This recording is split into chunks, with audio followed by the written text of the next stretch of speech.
आपल्या पुरोगामी महाराष्ट्रासाठी कालचा दिवस अत्यंत वाईट असा गेलेला आहे। कारण की त्या दिवशी आपल्या महाराष्ट्राचे उपमुख्यमंत्री तसेच राष्ट्रवादी काँग्रेसचे सर्व कर्तृत्ववान कर्तबगार आणि सर्व वंचितांना समान न्याय हक्क प्रदान करणारे असे आमचे स्वर्गीय अजितदादा पवार यांचं हवाई दुर्घटनेत दुःखद निधन झालेलं आहे।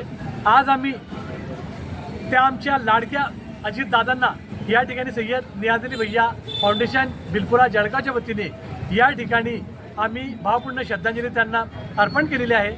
आणि आपण बघत असाल की अजितदादासारखा कामाचा माणूस आपल्याला शोधतानाही मिळणार नाही।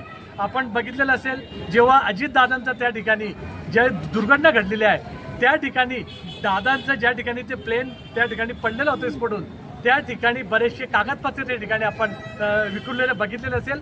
याच्याने ही गोष्ट सिद्ध होते की शेवटपर्यंत अजितदादांच्या मनात आणि डोक्यात फक्त देश सेवा आणि महाराष्ट्राची सेवा आणि नागरिकांची सेवा करण्याचं त्यांचा मानस होता।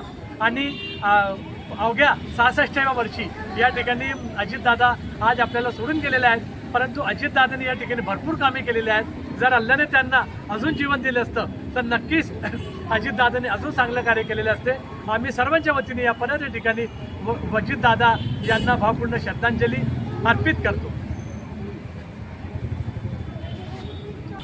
एकच वादा अजितदादा, एकच वादा अजितदादा, एकच वादा अजितदादा, अमर रहे अमर रहे अजितदादा, अमर रहे अमर रहे अजितदादा।